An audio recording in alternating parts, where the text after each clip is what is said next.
Okay, look forward back with Reuben, the blogger Jew Among You, a Jewish blogger in Portland, Oregon area. Is interested in libertarianism, in race realism, in whites having group interests just as much, no more, no less than other groups such as Latinos, blacks, Jews, Muslims. And so you've been to several, half a dozen approximately, American Renaissance conferences, and I was wondering how people who know you react to that fact. Well, the few people who know me in my personal life have never heard of American Renaissance outside of what I tell them. Yeah. So it's not like they would react in shock if I said, by the way, I attend American Renaissance conferences. I do openly tell them that I associate with the alt-right, and the members of my family don't particularly like that, but they already know that I'm conservative leaning and they're liberal, so we live with our differences and we still love each other and get along fine. And anybody who would disown me or ostracize me for that is not in my circle of friends. When did you begin to think that whites had group interests just like any other group? Well, there's something, as a child, if you read some of my earlier posts, I was forced bused for 4 years into ghetto schools. At that point, I had some kind of realization of that, but it was very vague. And then later on in my teen years, or at the age of 20, I moved to Israel. And at that point, the group that I was most concerned with was Mizrahi Jews, because I saw them being, and pardon the expression, marginalized. It was obvious to me that they were the group that was having its rights curtailed. So I was one of the first people to be active in the Shas movement, which I'm not sure if you're familiar with, but yes, yes. And even before it became a political party. And so when I see people who are downtrodden, whose rights are not recognized, who are not even recognized as a group worthy of mention, I can see it, and I acknowledge that, and I like to stick up for the underdog. In Israel, the underdog was Mizrahi Jews. When I came back to this country in 1992, it took a while for me to catch on that whites are indeed marginalized in a similar way, and not recognized as a group, taken for granted, not given any group interests or the right to have group interests. I don't remember exactly what year it was. I'm thinking it must have been 2007, 2008, when I stumbled across the Council of Conservative Citizens website and even contributed my 2 cents and told them about my experiences in ghetto schools. I thought the idea of group rights for whites and activism for whites was an intriguing idea, but I really didn't do much with it. I sort of played around with it intellectually for a couple of years. I think my first, until I found American Renaissance and attended my first conference, I think it was 2010, if I remember correctly. Or it must have been 2000, actually it must have been 2008, because it was a biannual conference at that time, or semi-annual, I should say, conference at that time. So I sort of eased into it little by little. I'm the type of person who doesn't change his attitudes, doesn't change his priorities in life at the drop of a hat. I do things slowly. I think it's healthier that way. So I'm only seeing half of your head. I was wondering if you could perhaps adjust the camera a little bit. How's that? Let me have a look there. Yeah, that's much better. That way you can see my jowls. You know, you can see how old I am. Yeah. So where did you go to ghetto schools? Was that what part of America? Los Angeles area, Inglewood to be more precise. Wow, you were bused to Inglewood, and where did you live in Los Angeles? We lived in Inglewood, but the part of Inglewood we lived in at the time was still white, and it was transforming. That's one reason we moved out, although my parents won't admit it. I was bused into the eastern part of Inglewood, which was 90% black, and to a high school called, well, 3 different schools in the period, not 4-year period, but the high school I attended was Inglewood. Was Morningside High School, and it was about 90% black. There was a spattering of Hispanics, and most of my friends were Hispanic at the time. We played soccer together. We hung out after school, and I was dark, so people assumed that I was Mexican. And why did your parents allow this? Like, did your other siblings get bused to ghetto schools as well? My younger brother was also bused. He didn't experience as much harassment as I did because there was a black-brown war going on, which is still going on, and I was right at the bore the brunt of it. So they assumed I was Mexican. That's part of the reason they picked on me. But my other brother wasn't as dark as I was, so he was just taken as a white. I don't think he was quite as skinny as I was either, or maybe he was just lucky, but he wasn't picked on to the extent I was. Also, he didn't experience it quite as long as I did. And growing up, he turned out to be a liberal. And of course, I turned out to be more, well, politically conservative. There are some things about liberalism that I agree with, though. So, why did your parents allow this? Like, didn't they know what a horror show this was for you? They didn't know, and I was very introverted. I wouldn't tell them until things got to such a point where my life was in danger, and I couldn't even go back to school because it was literally mobs were after me. I was attacked by a mob, literally, not figuratively. There were like 30 of them after me, throwing rocks at me. I had a knife to my throat. Things got really bad before I actually came to them and told them what was going on. And of course, the administration would do nothing because going back to the idea that whites didn't have rights, all they were concerned about was blacks. Slavery, 400 years, slaves. That's really all they cared about, and they wouldn't do anything for the whites who were harassed. And I saw whites and other people being harassed by the blacks, and they told me about their experiences too. I wasn't the only one. What were the percentages in your school of black, Mexican, and white? Well, it was about 90% black. And if I had to hazard a guess, I'd say maybe 5% Hispanic. And I don't think there were any Asians there. And the rest were others like myself. There was an Egyptian Jewish girl I met on the last day of school there.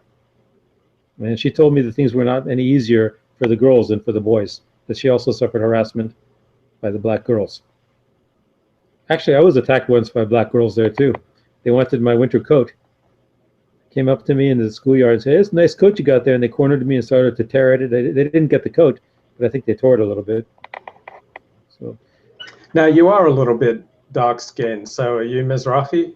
No, actually, I'm of Eastern European heritage. My parents came from Ukraine and Poland. But as I'm sure you're aware, our origins are Mid-Eastern, so some Jews still maintain some of that. Have you had a DNA test? Yes, a couple, and the more recent one concluded that I'm 94% European Jew and about 4% Eastern European, and then residual small amounts of other things like Italian or whatever, but no African in there as far as from what they could tell. And Europe, yeah.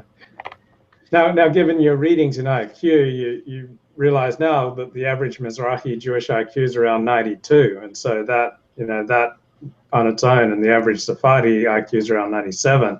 So that fact alone, I think, accounts for almost all the troubles that Mizrahim and Sephardim have in Israel or anywhere else they are in the world. Yeah, a big chunk of it. Of course, there's also a lot of cultural baggage, and there's a lot of history. I don't know if you got around to reading the Ashkenazi Revolution that I translated, but it goes into that. Yeah, it was interesting, but I mean, there's not that much you can do for people with an average IQ of 92. That's like Latino. Yeah, that's not very smart. The best thing you can do is acknowledge that, and there's a lot of things that people with an IQ of 92 can do. I would say the vast majority of livelihoods and endeavors in life can definitely be accomplished and meaningfully pursued by people with an IQ of 92. Also, when we say an IQ of 92, that's an average. They might have a higher verbal IQ or something else, some other aptitudes that they could use and capitalize on. But the worst thing we can do for them is to deny it, try to hide things, and make believe that ain't so. Yeah. So you moved to Israel when you were 18? Actually, I was 20. And I stayed there until I was 32. And what kind of experience was it living in Israel? It was a very deep, meaningful. To me, I felt at home. I don't want to go into why I left. It's kind of personal, but I was truly part of a community there. I connected with the Yemeni community more than anything else. And we say an average IQ of 92, perhaps, but that might be so. But they were the nicest people and and their culture was so rich, and they accepted me as one of their own. Also, they've got really good food. It's so, and the Yemeni community maintains a lot of traditions that used to be held by the majority by Jews and have disappeared over time in other communities. I found that very interesting. Their Hebrew is among the most authentic forms of Hebrew, and their mode of worship is also the most authentic. I was able to read the Torah scroll in the Yemeni tradition when I was there. And their women are beautiful. That's right. Some of the women are very beautiful, and apparently the men are very handsome too. So I was taken to. Yeah. And what was your attitude towards Orthodox Judaism when you're living in Israel? I was Orthodox when I was there. That's why I returned to my religious roots when I was 17. That's a story in its own right. And I didn't feel it in America. I wanted to be more among my own kind, so I went back to Israel. And I did feel among my kind with the Yemeni Jews there. I felt very much at home. But Israel as a whole, it was kind of disappointing. It's a socialist society. The Hebrew that they speak there, if you want to call it that, I've written about this in my blog, is really an abomination.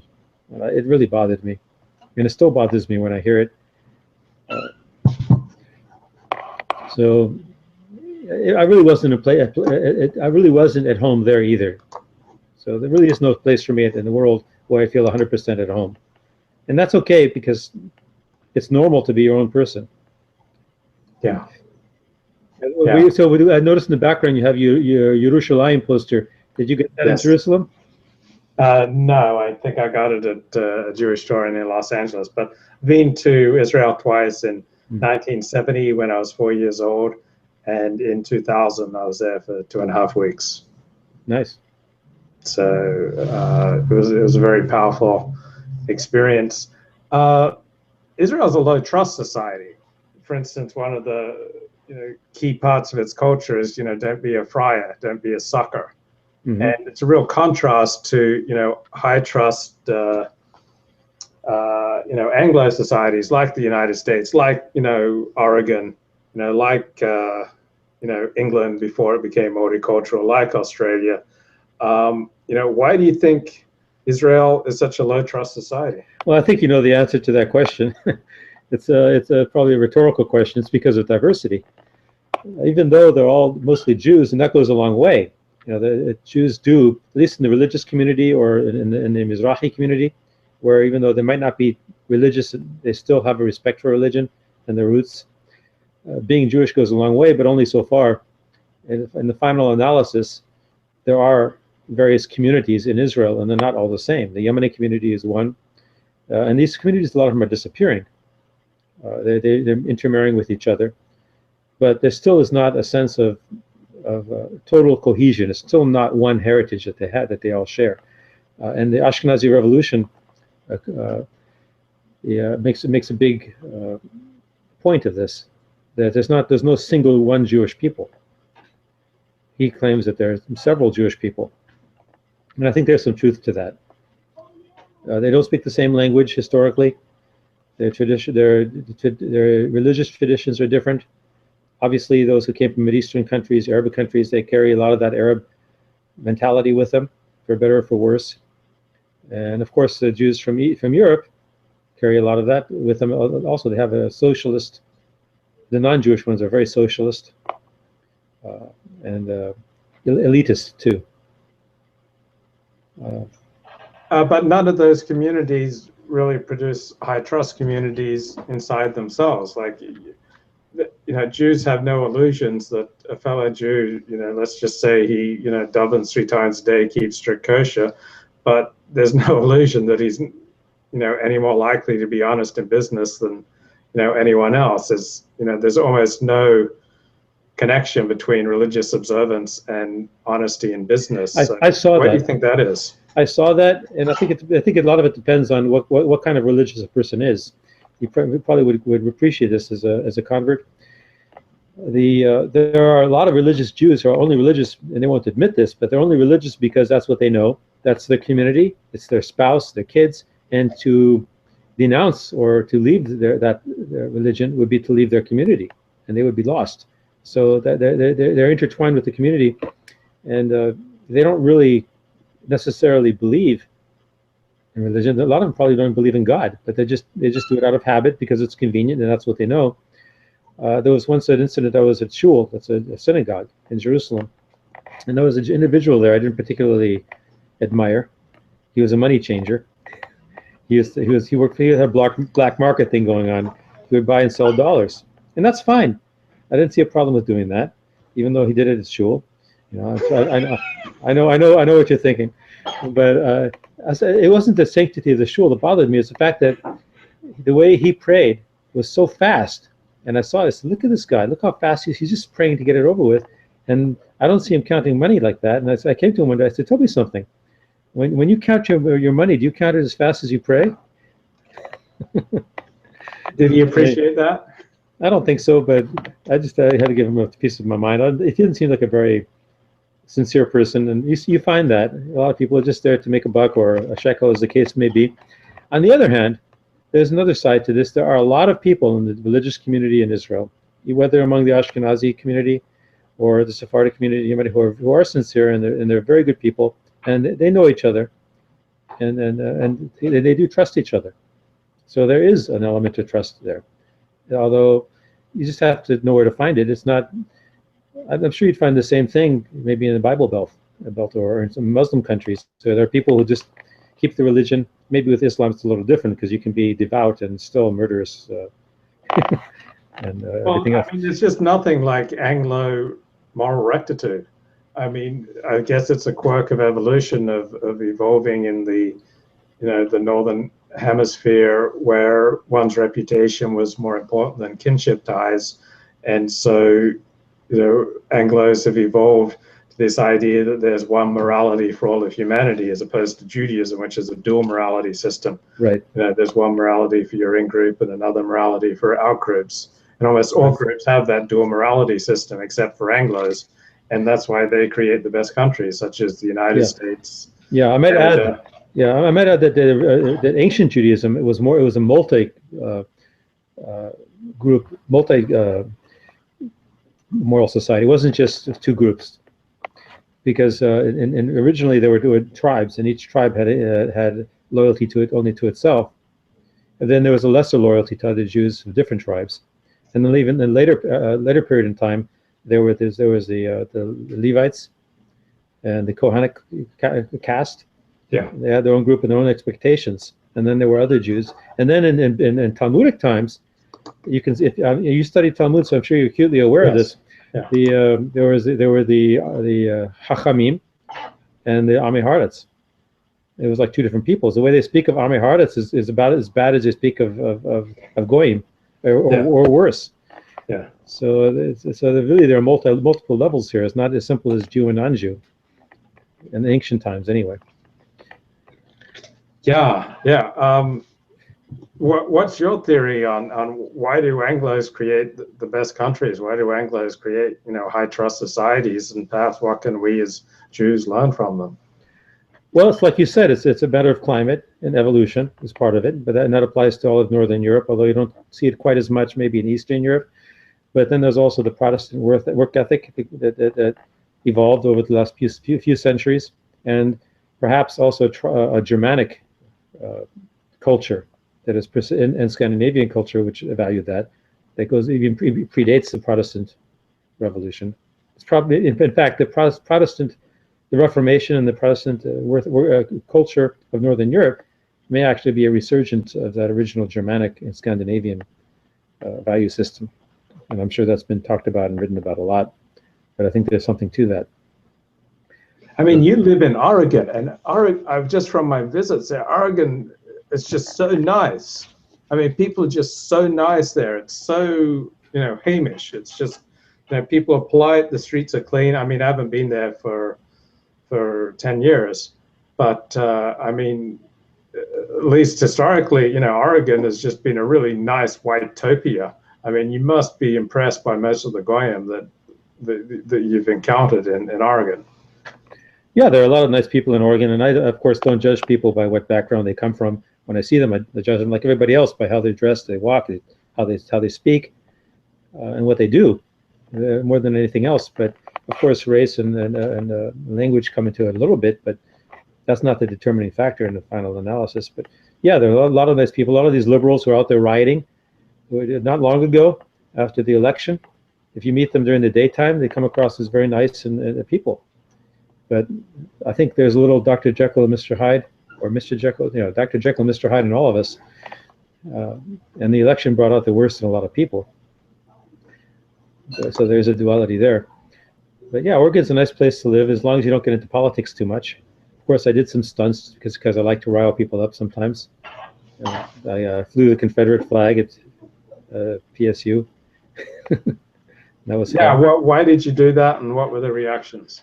Well, I did it because, first of all, because the Southern heritage was being bashed so much, and really, the Southern heritage to me was symbolic of whites as a group on a larger scale. It's like you pick on Southerners because they're easy pickings. But let's say the Southerners just disappeared. Let's say that the elites had their way and there were no more Southern whites. Well, who do you think would be next? Northern whites, right? So it's just like that. It's a domino thing. You have to take a stand and defend people. And when I saw people being attacked as Southern whites, and there was a huge crusade nationally to do away with all Confederate symbols and symbols of the Southern heritage, is basically that is. And when it comes down to it, it's also the fact that we shouldn't let the corporate-owned media, the mainstream media, whatever you want to call them, define what's offensive and what's not offensive. Just because they say a symbol is offensive shouldn't make it offensive. If they want to force it and make it offensive to themselves, what is offensive? It means it's a feeling you have or somebody has. People can be offended by anything. The problem is that so many people are feeders. They just eat what's fed to them. They sit there with their mouths open, and the media comes by and drops it. Speaking metaphorically, giving them brain food. Okay, this is what you're going to think, not explicitly, but between the lines and subliminally, they're taught, okay, this symbol is hate. It represents hatred, therefore it's offensive. And then guess what? People are offended by it. So it's a case of self-fulfilling prophecy. And I look at that and I say, well, I'm not offended by it. To me, it doesn't represent hatred. It represents the heritage of a people, and on a broader scale, the heritage of all white people, really, and then the heritage of all people, because everybody has the right to belong to a tribe, not just Jews, not just blacks. It's part of being human. So what I did is basically I was taking a stand in defense of humanity, if you want to look at it that way, and also giving the finger to the mainstream media. A lot of people didn't see it that way, but some people came up and talked to me about it. At one point, I was with two friends, and we had some meaningful conversations. I actually educated some people because of that, and they saw where I was coming from. That you can't just take a people's heritage and their symbols and convert it into a hate symbol, define it as such, and therefore make it prohibited or something that's taboo. Is it accurate to call the media really the Jewish media? I mean, let's be honest. Even if only, let's say, 10% of the most important editors in the media are Jewish, because of relative cohesion and high intelligence, they're going to have disproportionate influence. So what do you think about, instead of just saying the media, are we really talking about the Jewish media? Well, I'm not an expert on the media.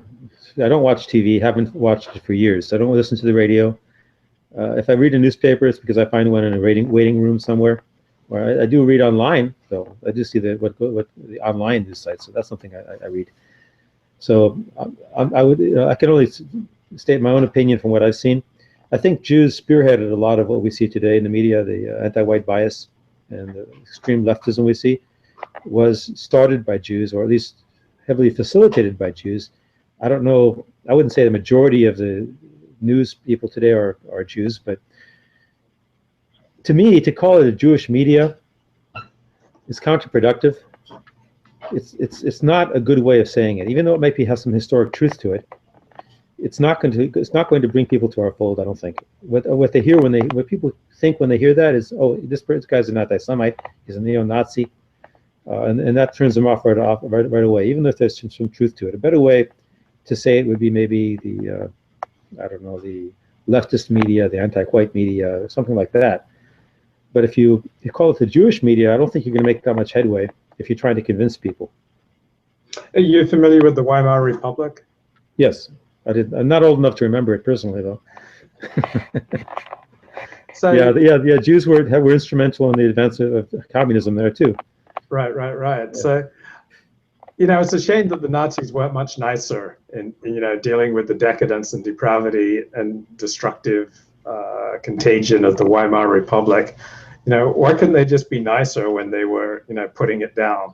I mean, here you've got this. Because look what happened in Russia. You want to be nice to these people? I mean, were the Bolsheviks nice? Is that what got them in success? No, the Bolsheviks did not succeed by being nice.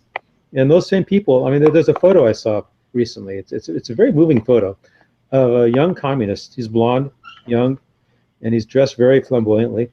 He's about to be shot by a firing squad. I don't know if you've seen this photo. And he's standing there very defiantly. And this guy is a hero. I mean, even though he's a communist, he died decades ago, but he lives on forever because he looked death in the face and showed no fear. So that's something that, I mean, so I can admire that. But he's the same person. If he were on the other side and he were holding the guns, he'd be shooting the people who are objecting to communism too, most likely. Yeah. So I mean, when you see the destructive power of communism and of the communist genocides, and you see the depravity of the Weimar Republic, you start to understand the ferocity of the Nazi response. Yeah, I can't really attack them for being vicious in their attacks against communists. Although, obviously, I think they went too far in associating all Jews with that. I mean, the Jews of Poland and Warsaw, they weren't communists. They were just trying to live their lives and make a living. So, in fact, they were probably against communism. The religious Jews didn't like communism. It was the secular Jews who pushed it. Yeah, the last time Western civilization celebrated homosexuality as much as it does today was right before the Holocaust.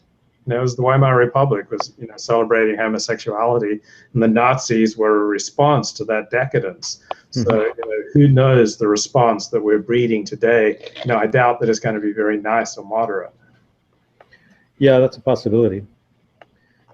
Yeah, you don't know. The left has made a big deal out of the so-called hate incidents. Of course, they're very selective in the hate incidents that they report. But they find some incidents of Trump supporters or people who fit the description of Trump supporters going on doing stupid things like telling an Indian to go back where you came from, or shooting people up or something like that. Because there are a lot of people who have a lot of pent up frustration with the way things have been over the last few presidencies, and now they think, oh, finally, now we have a voice. We can go out there and show these people who's boss now. And some of these people are unbalanced. Some of them are just very angry and can't control themselves. I'm not trying to excuse what they're doing, but I don't think that people like that. I just don't see it in the near future actually gaining power. I don't think so. You might have isolated incidents like the Dylan Roof incident.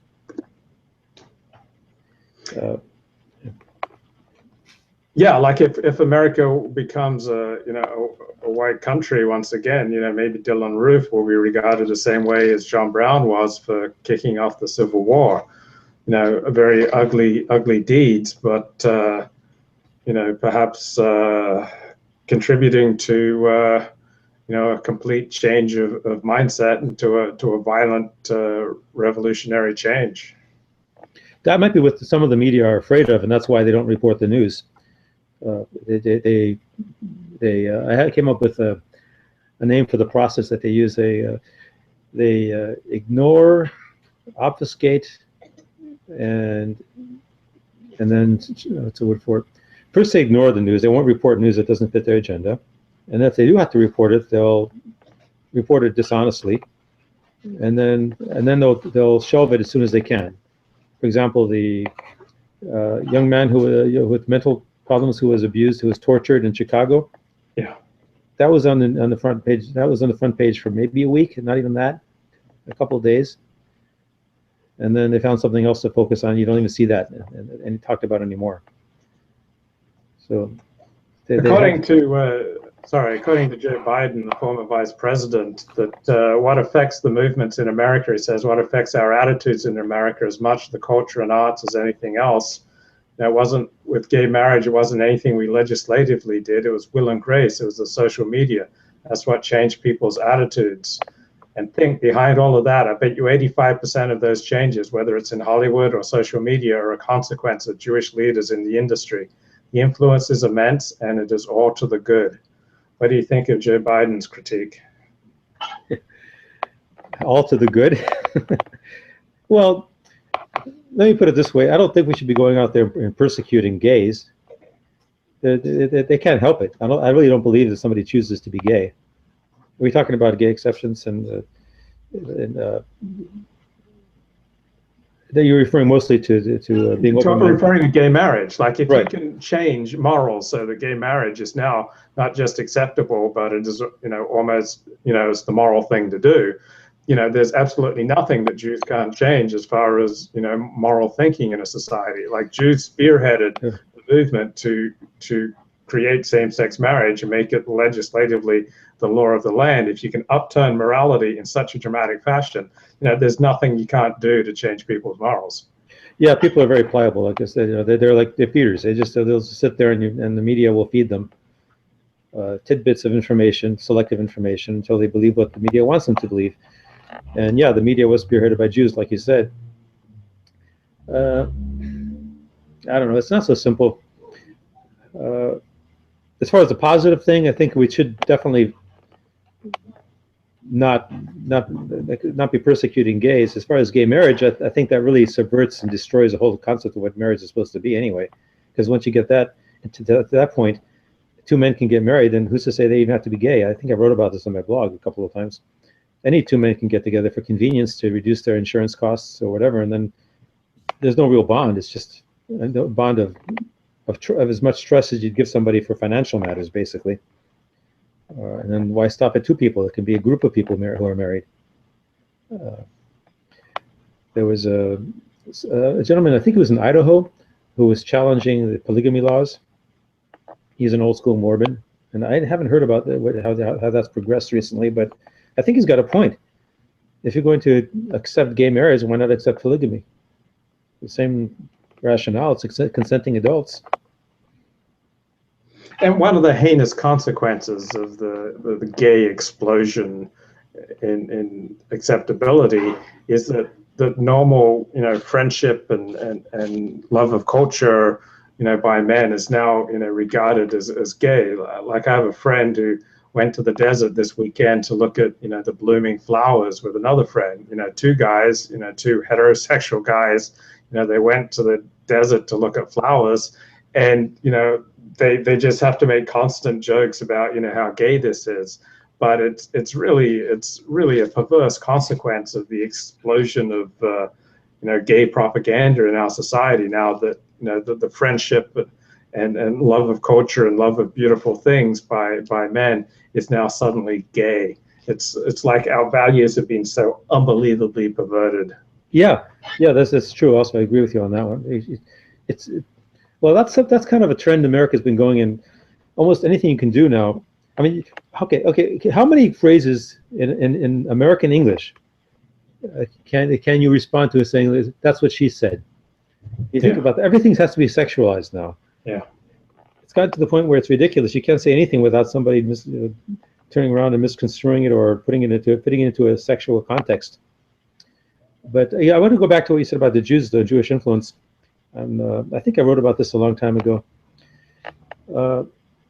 What happened with a lot of the Jewish immigrants in this country is they came here being Orthodox Jews. They were devout Orthodox Jews. And of course, over time, they shed their religion. And they like to think of themselves, well, now they're not religious anymore. But I don't think that's what happened. I see that in my own family. They didn't become non-religious. They simply switched religion. Instead of being Jewish, they're now liberal. They're just as devout as before. Only now they invest their piety instead of worshiping God. They worship the tenets of liberalism, or they worship blacks a lot of times. I went out for dinner yesterday with some people, and there was I was sitting there with, actually they were Jewish couple, friends of my parents, and they're not religious. Well, they're kind of reform, I guess, but she was talking about a TV show. I told my parents of how what a great TV show it was. Oh, this show is amazing! And as soon as she said that, I knew, okay, where is it going to come? I know it's coming. I know it's coming. It's amazing. And it's okay. When's she going to say it? Yeah, this couple had 3 kids, triplets, and one of them died, and they adopted a black baby. And I said, oh, there it is. I knew it. It's like, it's the most wonderful thing in the world. So wondrous. So yeah, they worship. They may not realize it, but they worship blacks. A lot of them. But the funny thing about it is, this same couple was praising this show and worships blacks. They live in Lake Oswego. I don't know if you're familiar with that. It's like 99% white. I really wanted to say, well, if you like blacks so much, why don't you move to someplace that's got more of them? Yeah. I mean, I have nothing. You know, if people who know me, I don't have a problem with blacks. You know, that's per se. I mean, that's who they are. I wouldn't want to live in a black neighborhood, but I don't take one race of people and idolize them and say they're superior to everybody else and they represent something that's lofty and sublime, and everybody else is just mundane, and that's just childish. So yeah, they're still religious, but then a lot of times, what these Jews will do is, instead of when they discard Judaism, they go to the opposite extreme. They say, okay, now I don't have the shackles of religion to keep me civilized, or to keep me. I no longer have an incentive to be good. I'm going to go the opposite direction. I'm going to become the personification of debauchery. I heard you were talking earlier today with the other gentleman, with Dennis, about Dennis Dale. The porn industry. A lot of Jews have gone into the porn industry, so they'll do that. A lot of them became going to organized crime, and a lot of them also got into things like with Bernie Madoff, to bilking people of their hard-earned money. You see that too. And so it's like, and even in the Talmud, I don't know if you've came across it. It says, if not for the Torah, the Jews would destroy the world. Remember that? Wow. I didn't. Yep. Yeah, I can't. I wish I could tell you where that is, but it's in there. It's in the. Pretty sure it's either. Well, I don't think it's a Mishnah. It might be a Baraita or something like that. But it's in the Talmud. You can look it up. Ask your rabbi if he might know. Yeah. So we see that happening. Some might say literally. Well, yeah. I mean, every single major Jewish organization in America supports immigration amnesty for illegal aliens. That includes the Republican Jewish Coalition. That includes the Orthodox Union. That includes Agudat Israel. I mean, here is the immigration policy of Agudat Israel, which is a staunchly Orthodox organization. Finally, in the area of immigration, Agudat Israel urges that American borders continue to be open to Jewish and other refugees who seek to come to the United States after escaping from oppressive political environments. The United States is a nation of immigrants and has long been distinguished by its generosity towards refugees from all across the globe. It is essential that such generosity continue to be maintained in today's era of international volatility. Agudat Israel accordingly opposes any efforts to impose caps or quotas on refugees seeking safe haven in the United States. Agudat Israel further supports the provision of welfare benefits to needy non-citizen immigrants. So in my book, The Orthodox Union, Agudat Israel, and every major American Jewish organization are the moral equivalents of Julius and Ethel Rosenberg. They are plotting to destroy my country. They don't speak for me. They're traitors to this country. I hate them. I wish they'd die. Yeah, actually, I'd go further than that. Say, I wish they would be hoisted by their own petard. Yeah, I'd be happy to see the leaders of all these organizations strung up on lampposts, along with everyone else who supports, who are leaders in supporting immigration amnesty for people who are here illegally, and for people who want to bring more Muslims. Like almost all the major Jewish organizations want to bring more Muslims to this country. Yeah, so that's insane. It's insane. If you open your bedroom door and you find it's full of poisonous snakes, who do you hate? Do you hate the snakes, or do you hate the people who put the snakes there? Literally every major American Jewish organization wants to fill my bedroom and yours with poisonous snakes. And I'm not down with that. I'm not cool with that. I'm not okay with that. I hate that, and I hate them. Yeah, I agree. And I know there are a lot of Jews who would agree with us too, who have no representation, just like there are a lot of whites who have no representation. Yeah, and the Torah has absolutely no problem with hatred properly directed. Like I was just studying the last two Torah portions, and it says that, you know, when you go into the land, God will drive the original inhabitants out of the land, and then you must destroy their altars. You know, you must destroy their Asherah poles. You must destroy all other religions, you know, in the land. So, you know, this idea that Judaism is all about tolerance, it just doesn't have much support in Torah. No, but a lot of that was written before the days of exile. 2,000 years in exile will make you docile, because you don't have a military to protect you, or the option to protect you, to defend yourself. So you do what do you think of what Meir Kahane was trying to do with his Kach party and with expelling Arabs from Israel?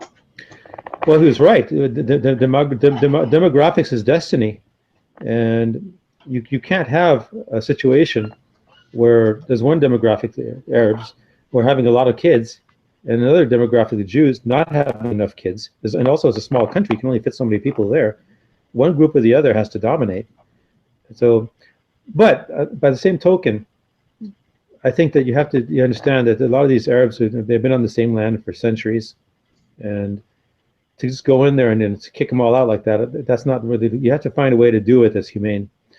And that's just my opinion. Even though I lived there and I saw brutality on both sides, I was at his funeral, one of his funerals in Jerusalem, Meir Kahane, and I remember there was a group of people who started chanting, at the front of the crowd, a lot of people there. Yeah. They were chanting "Ma'avet la'Aravim, Ma'avet la'Aravim." You know what that means? Death of the Arabs. Yeah. So I told the people around me, I said, that's not really appropriate. And actually, the people who were around me, they heard what I said and they agreed, so they didn't chant that. Because, I mean, that's kind of a broad statement. I mean, there are a lot of murderous Arabs there, but it doesn't mean you should go and just kill all Arabs. But that's how it works in nature. Like, you never find two subspecies in the same location in nature. Right. Like, you have a very high IQ, I have a very high IQ. You know, I can understand the humanity of our enemies, and I can understand that they're just as human, right, you know, and just as much God's children, you know, and just as, you know, right, just then the spark of the divine as much as the next person. But in nature, the way it works, you never have the same subspecies in the same place. It's just not natural. Right. Right. We can have policies to achieve the same result, to make it clear that we want the demographics of Israel to be majority Jewish. That's our goal. Make it say, we'll go out and say it, and have policies to promote that. But the policy shouldn't be go out and randomly killing Arabs. Right. That's not, because in the end, well, let's face it, there are a lot more of them than there are us. Yeah. And they seem to be better at killing than we are. And also, a lot of them don't even value their own lives. That gives them an edge. So yeah, and I respect that. Like, I respect, you know, the Arab who wants to destroy the Jewish state, because he regards that land, right? You know, he's got reasons to regard that land as his. I respect the Muslim and the Arab who wants to destroy the Jewish state. Any Arab or Muslim who doesn't want to destroy the Jewish state, I think, is a cuck. You know, they're just cucking for their own people. So, you know, on the one hand, it's, you know, nice for me, but well, maybe for the Jewish state in their midst. But there are some Palestinians who actually prefer living among Jews than Arabs, because they know the flaws of their own people. Yeah, there are some like that, and they just see the practicality of it. They have more civil rights among Jews. So there are some like that. There was, for example, there was a restaurant owner, I think it was in Detroit. He was a Arab. I think he was an Arab Christian, though. But he had an Israeli flag in his restaurant, and his patrons were attacked. There was a knife attack in his restaurant because of that. This happened a few months ago. And I can understand that, because, you know, on the one hand, I admire that he's, you know, friendly towards Israel and recognizes that in many ways Palestinian or Arabs have more rights in Israel. On the other hand, he's a cuck. You know, he's a cuck for his own people. He's not putting, you know, the pride of his own people first. Like, if, let's say, there was no violence between Jews and Arabs, the Jewish state would flourish. The disparity between the achievements of the Jewish state and of the Arabs surrounding them would just grow in immensity. And the Arab, you know, any normal person would choke in shame in the degradation of that difference, and would not be up to standard. So I understand why they just can't make peace, because if they make peace, then they have to say that the Jew is a far superior civilization than what they have. Yes. Oh, but I want to also make a point. This gentleman who owned the restaurant, if I'm not mistaken, he was a Christian Arab. Ah. So Arab and Muslim are not synonymous. And right, but still he's an Arab. Like, if you're an Arab and you support the Jewish state, I think you're a cuck. Like, in one part of me is glad, but you're cucking. Well, just like there are Christian Arabs, there are also Jewish Arabs. And my friends in Israel who I hung out with, they were Jewish Arabs. They were from Yemen. They spoke Arabic at home.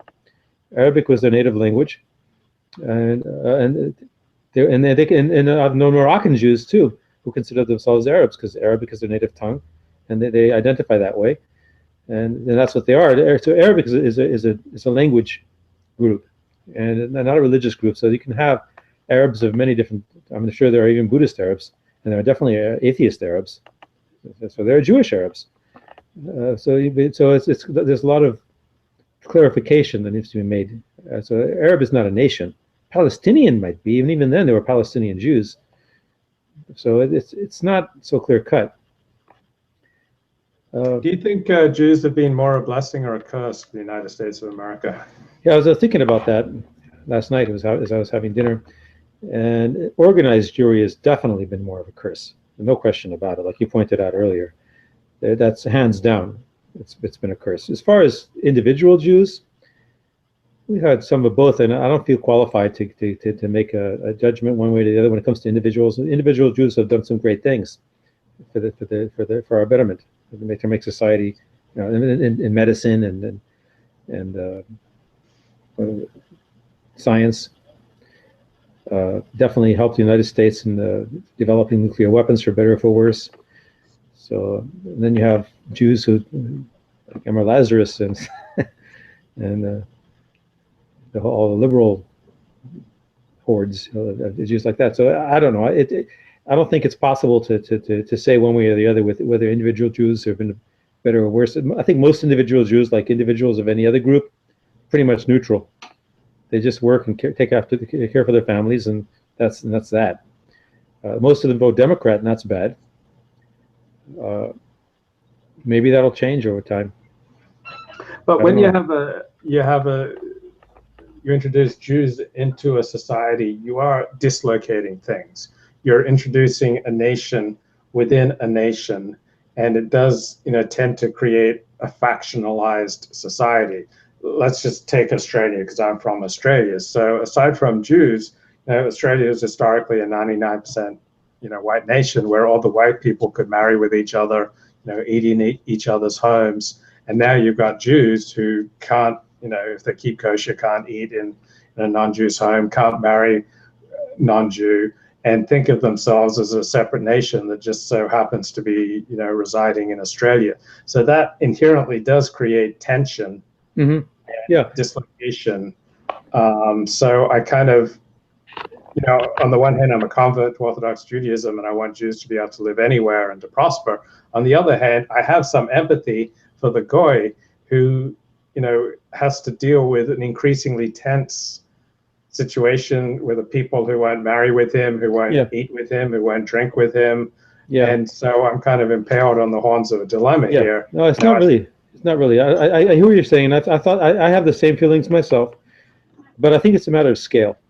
Because when you think about it, Jews have been a part of Western society to one extent or another almost continuously since medieval times, even before Christianity was on the scene in some places. And there have been small Jewish communities almost everywhere in Europe. So, and it hasn't really harmed European civilization. I mean, in fact, it may have even helped in some ways. The presence of Jews hasn't really been wasn't really a threat at that point.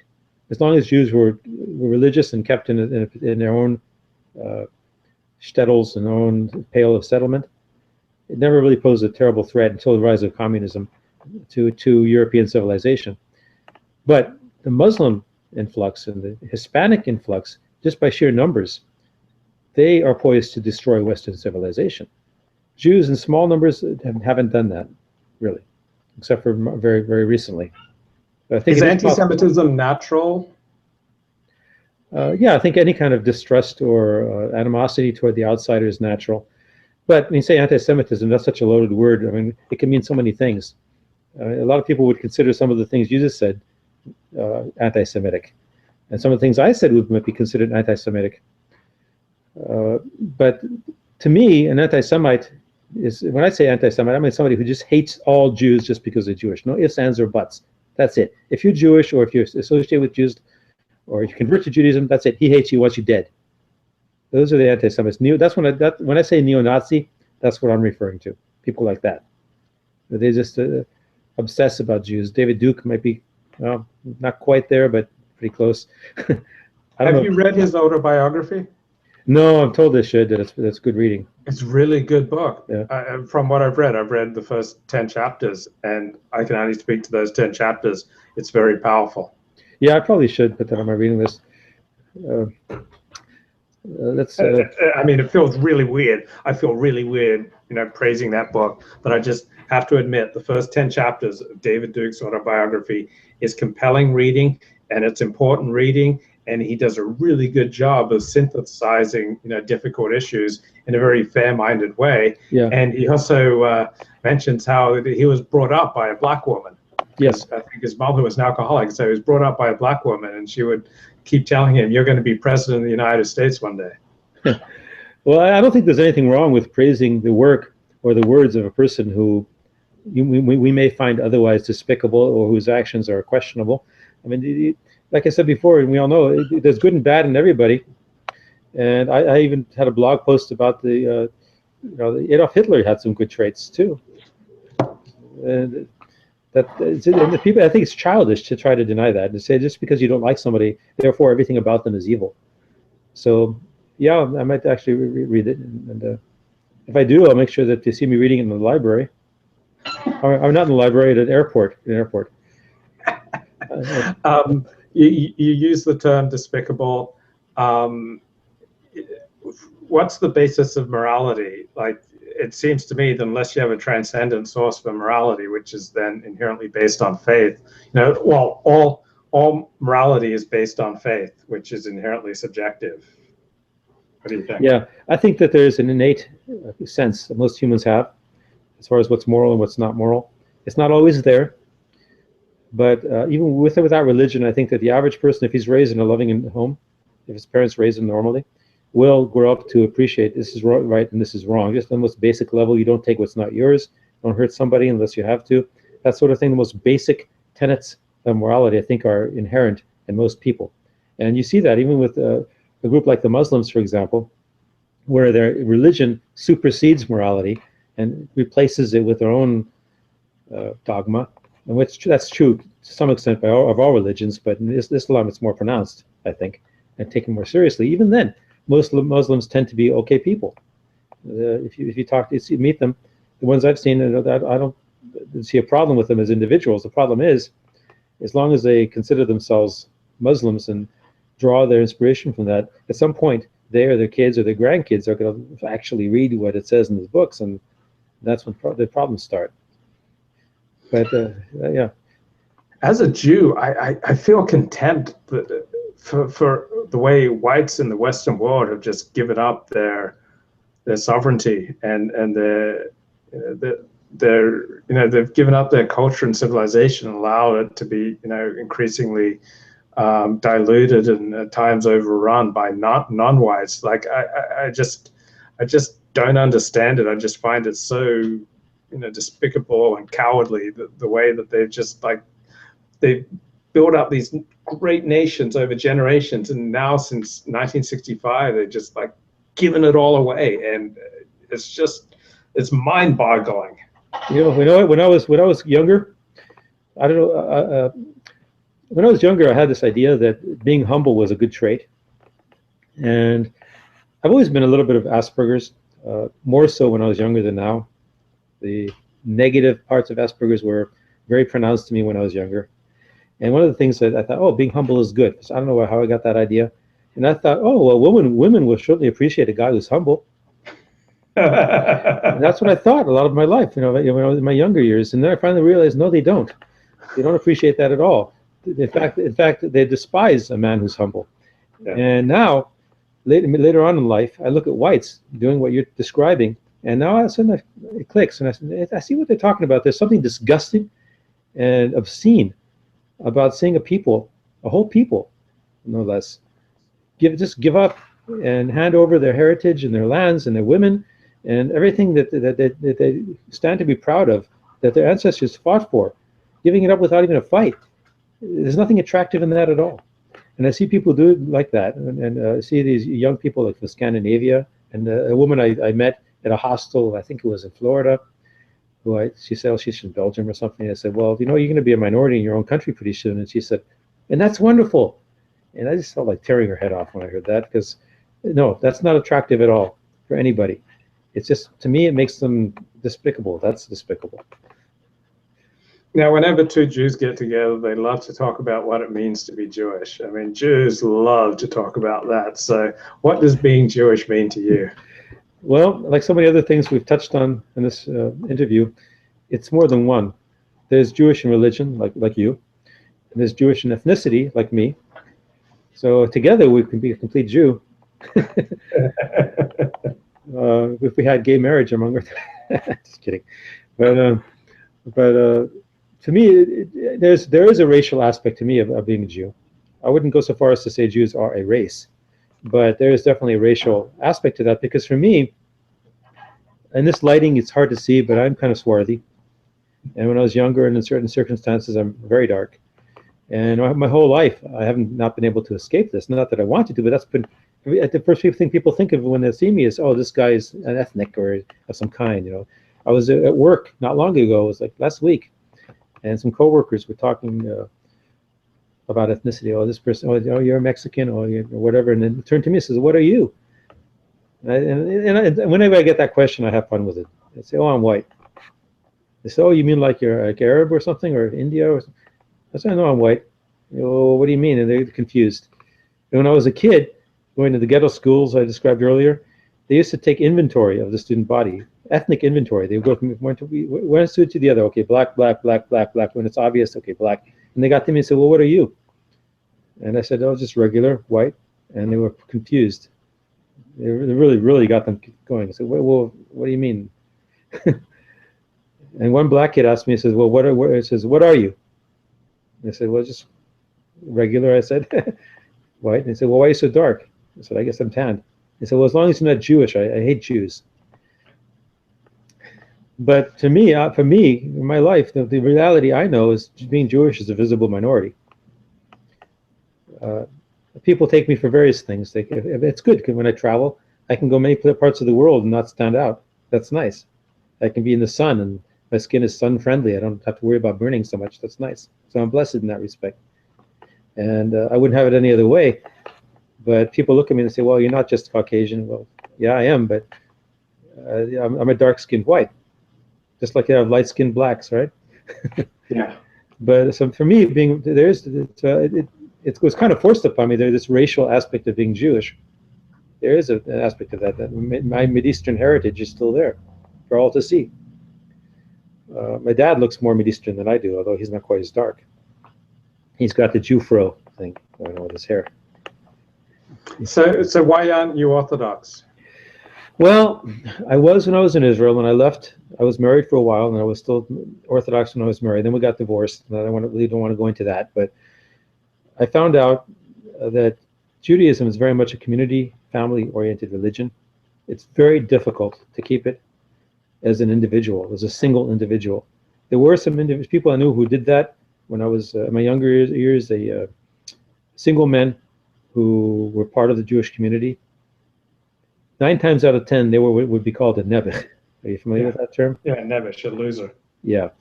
There was something not normal about them, and that's why they were single. People took pity on them. They fed them. They were at people's house for Shabbos, but they could never start their own family because they were nebuch. That's how they pronounced it, nebuch, where I was from. Maybe that's high Yiddish, nebuch. But I didn't want to be like that person. I knew I would, like I said, I'm a little bit Asperger's, so I'm not exactly a babe magnet. So I knew I would never be married. I didn't want to be in that position where I'm just an outcast or a nebuch. And I just became harder and harder for me to rationalize carrying on with the traditions when I was by myself. It just seemed silly after a while. And to be honest, I never really believed a lot of the things that I was taught when I was religious anyway. Right. I mean, I did, but to a certain extent, it's kind of weird like that. But I was a heretic back then. I was a flaming heretic back when I was religious in Jerusalem. I rejected the Kabbalah. I've written about this in my blog. I don't know if you've seen it. I rejected it big time. I found out that the Zohar was forgery, and all the Kabbalistic writings were forgery. I have somebody here to say hi. Hey. So that, to me, that opened, and I had a friend back in Israel. He's Tunisian. He was a Jewish Arab. He was born in Jarba. I know you've heard of that. It's an island off north of Tunisia. Very fascinating place. You may have you heard of it? Jarba? I'm not sure. It's a community of Jews. They've been there since the time of the second temple, continuously, and they're all Kohanim. All the Jews of Jarba are Kohanim, and they all look pretty much the same. And they all have like an olive complexion, and they have a look about them. It's North African. I think they may have some Berber in them, but they're among the purest Jewish communities in the world. And my friend, he was a mentor of mine, he opened my eyes to the falsity of the Zohar when I was in yeshiva there.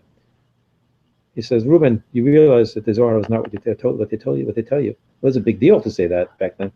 And I kind of put that on the back burner. And then I found the guy again, and he was also a great scholar when it came to the Hebrew language.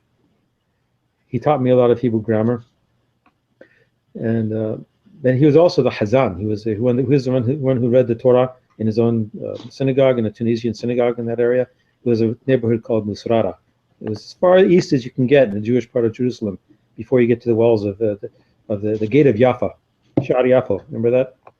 Yeah. So just across from that is Musrara. It's a North African neighborhood.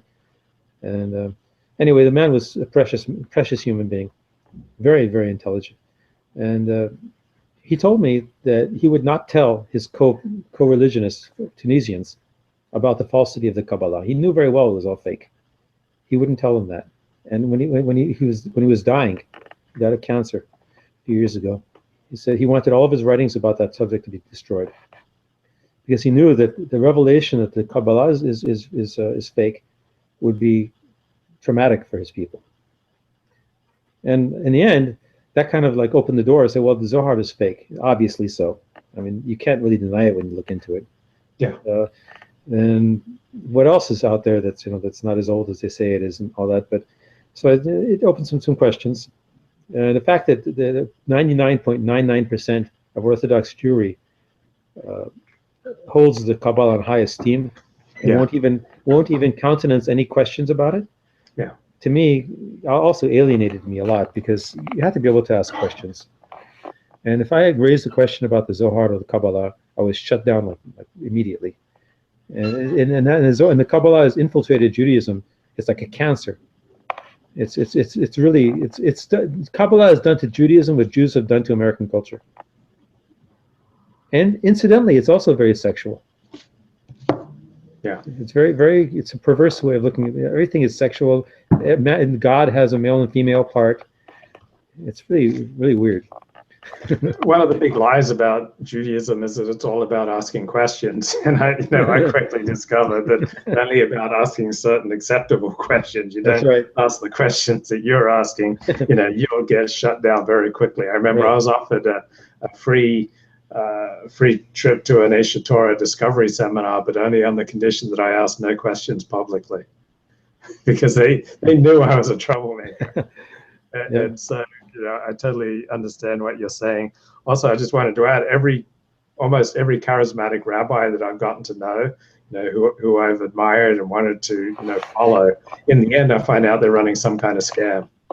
Oh wow, really? That was kind of sobering, and so now I keep my distance from most charismatic rabbis, and I've also discovered Orthodox rabbis who are atheists. I've discovered Orthodox rabbis who accept the documentary hypothesis, but of course have to be very quiet about it. Mm-hmm. And I enjoy having conversations with you know, these orthoprax Jews. You know, they're Oh, yeah. Orthodox in practice, but they're, you know, heterodox in their beliefs. And also, right, another thing that makes it living in Orthodoxy different from what outsiders would think is that beliefs and theology actually play a very small role. You know, you don't really talk about belief in God. I've never had a rabbi ask me about belief in God. You know, what people believe is, you know, very much more insignificant, generally speaking, as long as you keep it quiet, as long as you're discreet. You know, whether or not you sponsor a kiddush. Right. You know, if you sponsor a kiddush, you know, you rock. Mm-hmm. Yeah, I once met Rabbi Shlomo Carlebach. Yes. I met him on a street in Jerusalem. I guess he was before your time, right? Yeah, but I know his story very, very well. He saw me in the street in Jerusalem. I guess he thought I was Yemeni or something. I had a long black beard. I had one of those Osama bin Laden beards. And say what you want about Osama bin Laden. He had a nice beard. Yeah. But I had one like that. And he came up and he just stroked my beard and kissed it and all that. And I guess he did that with her and then gave me a hug. But he was very much into the Kabbalah also. But Judaism, a girl that I dated, you know, in New York, she told me that, you know, Shlomo Carlebach would make these obscene phone calls to her around 2 a.m. Oh, really? He probably thought it was Kabbalistic, the Kabbalah thing to do. But quite a few women came forward. It was how he molested them, including underage girls. Oh, really? I didn't know that. Yeah, if you just Google it, it'll come up. Wow. Wow, I didn't know that. So almost every charismatic rabbi, in my experiences, I've gotten to know them well. They're either running a scam, they're molesting people. You know, it's quite shocking. Sometimes the line between a religion and a cult is a very fine one indeed. I think there are a lot of healthy Jews out there who are balanced, and their lifestyle is a wholesome lifestyle. Yeah, and they're nice people, and then they're not cult followers, and then you have these groups. A lot of Hasidic groups are like that.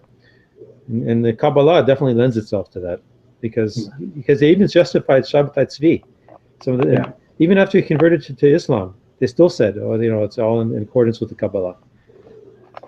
I mean, most of the people I admire most in the world are Orthodox Jews. So I think that perhaps more than anything has attracted me to Orthodox Judaism is that I know so many very impressive Orthodox Jews, you know, right here in Los Angeles. You know, surgeons. You know, movie directors, writers, novelists, painters, you know, just incredible people who are, you know, both highly accomplished in the secular world, you know, observant of Jewish law, and just really cool people. So, you know, Orthodox Judaism does produce a disproportionate number of very impressive individuals. Yeah, there's a lot of good stuff there. What did you learn about nationalism from your time in Israel? What did I learn about nationalism? Yeah. Looking back, I would just have to say that it's important for every group and every ethnicity to have its voice, and to have a territory it can call its own, a media that represents it, including news outlets, billboards, radio stations, like what you're doing right now. And that's just a normal part of being human. And I saw that in Israel. It wasn't always the case with Mizrahi Jews, and that's what I fought for there. And that's nationalism. Yeah. That's your nation. Your nation is your blood. It's not the land you happen to live on. It's your blood more than anything else. And your culture, your language, your religion, your customs, your mores, all that's your nation. What do you think of Holocaust revisionism? Well, I did write a post about that a while ago. I see no problem with it. To me, if somebody can come out there and give evidence that fewer than 6 million Jews perished in the Holocaust, and it was actually only 2 million or 3 million, that would make me very happy. I don't like the idea of that many millions of Jews having been murdered, even though it happened in the past before I was born. It doesn't make me happy. So I'm all for it if it's honest questions. Granted, a lot of it is spearheaded by people who hate Jews. And some of these people would actually perpetrate a Holocaust if they could, ironically. But that doesn't mean we can't ask questions about it. And these laws against revisionism, like they have in Israel and much of Europe, you go to jail if you question the number 6 million. That's ridiculous. Yeah. And what's happened is, you know, most Jews immediately hear Holocaust denial and they freak out and think it's the epitome of evil. But I think what you and I understand is a reaction to that segment of American Jewry that has made the Holocaust their religion and said this is sacred and you can't question it. And so if you make the Holocaust a religion and you say because of the Holocaust, therefore we can't discuss all these important issues such as group differences, racial differences, IQ differences between races, whether or not illegal immigration or massive immigration is good for a country. If we can't honestly describe reality and group differences, if you're going to shut down this vital conversation by crying Holocaust, it only makes rational sense that then people fight back at that, and their fighting back is really revising the notion that the Holocaust is sacred, that it can't be questioned, and that because of the Holocaust we can't describe reality and tackle difficult questions. So I think you and I are both on the same page in understanding Holocaust revisionism in that light. Yeah, it's a cop-out to use it to stifle research. And also, there's many levels of Holocaust denial and Holocaust revisionism. There's a 90 IQ level, where people say, no one died in gas chambers, there was no Holocaust. That's a message aimed at 90 IQ, just as there's elements of Judaism which is aimed at, a 90 IQ level. But, the smart people in the Holocaust revisionist, movement will say, yeah, millions of Jews died in World War II. Maybe, they may argue that it's 4.5 million, rather than 6, or they might say it's 3 million. But, just because people participate in Holocaust revisionism does not mean they're necessarily evil, does not mean that they're stupid. Though there are certainly people who seem evil and stupid among them. Yeah, I had lunch with a revisionist at my first Amron conference. I can't remember his name. But, have you ever studied much of the materials from the Institute for Historical Review? No. There's a lot of reading I've got to do yet. I have to admit, I get lazy sometimes. And seriously. Yeah, it's very interesting. Like, this is what's called a Holocaust Denial Institute, but it's much more complicated than that. Holocaust denial, first of all, is just a put down. And if I've listened to probably 8 hours of lectures by Mark Webber, who's the director of IHR, and just simply drawing on those 8 lectures, they all seem very fact-based. They were all interesting. They were all seemed like worthy of any normal person, like giving him a listen, and he seemed scholarly. There was nothing in there denying that Jews had died in World War II. There was nothing in there that I heard denying that there were any mass slaughter of Jews in World War II. So so often we want to deride our enemies as as stupid or evil, but they're usually people like us, but with differing group interests. Yeah, I probably should give that a look. But the thing is, I don't dwell on the Holocaust a lot. It's depressing to me. I read that one book on Holocaust revisionism. I wrote a couple of posts about it, but it's not something I like to dwell on. Yeah, and it's kind of sick that the Holocaust is the one thing that seems to unite all Jews, and that we'll always get a Jewish audience, and we'll always get people to give money. We have all these museums of the Holocaust, and yet we don't have any museums for the victims of communism. Why do you think that is? Yeah, because the communists again won. Pretty much. And also because Jews were instrumental in the development of communism, and so Jews definitely don't want, organized Jewry definitely doesn't want museums for the victims of communism, because many of the biggest mass murderers of the 20th century were Jews who worked for Stalin and carried out Stalin's genocides. Like, there were Jews who were Stalin's willing executioners. Yeah. And that doesn't get talked about. Yeah, it doesn't fit the narrative. Yeah, like, I'm certainly not arguing Jews are bad, or that, that non-Jews are good. It's like there are good and bad in both groups, that both Jews and Asians and Arabs and Latinos and blacks, all groups have their strengths and weaknesses, and there's no inherently superior race, marked out by the universe as, the good guys. Any notion that there are, that there are good races and bad races, has to depend upon faith, or if you're measuring through like empirical research, such as, the Japanese have a very low rate of crime. So, in that respect, you have to say they are superior. Mm-hmm. Yeah. I think we're running up on the end of the show. Is there anything that you want to talk about that I haven't brought up? Well, I think. Oh, you asked about how my beliefs have affected my personal life. Is one of the questions you wanted to ask. Yeah. Really, not very much. Some members of my family are not very keen on my views. One of my daughters has kind of kept her distance from me since she found out that I'm a Trump supporter. Yeah, that kind of hurts. I mean, we still talk, but she's really ultra liberal. But everybody else in my family knows, and we still get on fine. There are people at work who more or less know my politics, and that's not a problem. I don't really have a huge circle of friends and acquaintances either. And to the extent that my beliefs affect my actions, sometimes I'll go out and do a stunt like the Confederate walk downtown, or wear a Confederate hat, when I shop sometimes.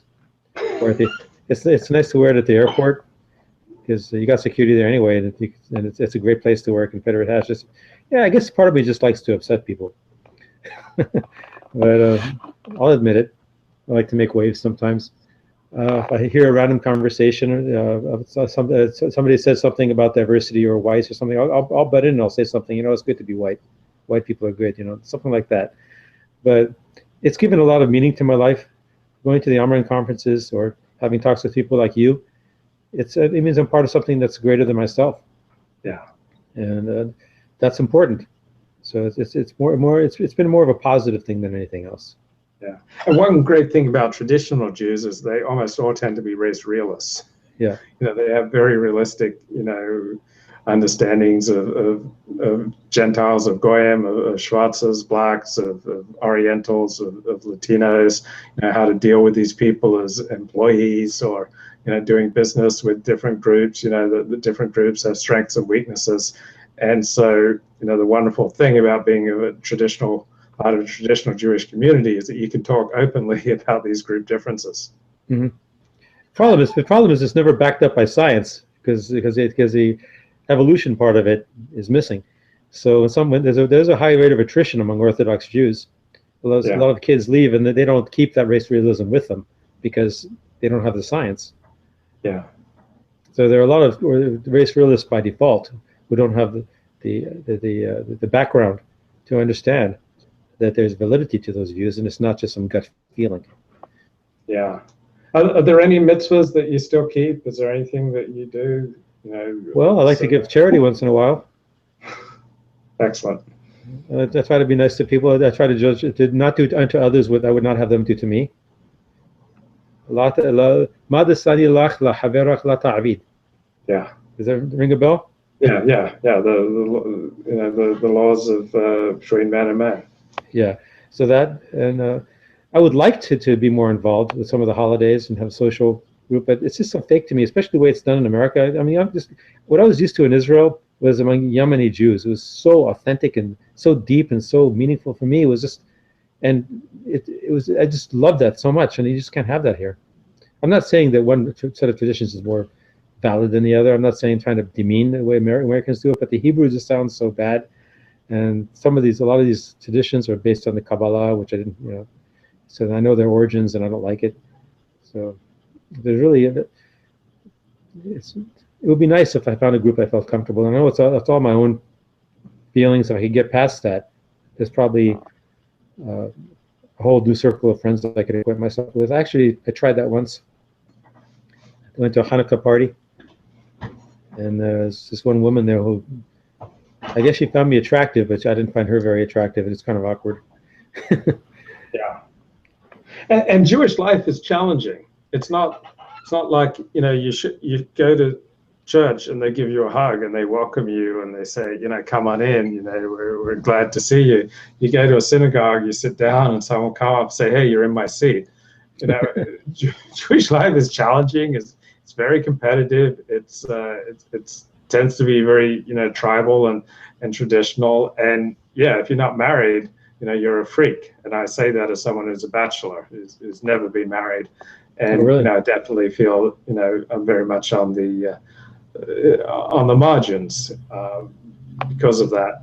And so Jews are not an easy people. They're not an easygoing people. They're a very challenging people, and their religion's very challenging. And it's not like slipping into a warm bath Right. to go to the synagogue. Yeah, it's been a while, but yeah, that's true. Yeah. Okay, Reuben, it's great to talk to you, and we'll have to do it again. So yeah, it's been a lot of fun. I was kind of apprehensive, but it's been a lot of fun. So I really appreciate that. Okay, cheers, mate. Talk to you later. All right, bye.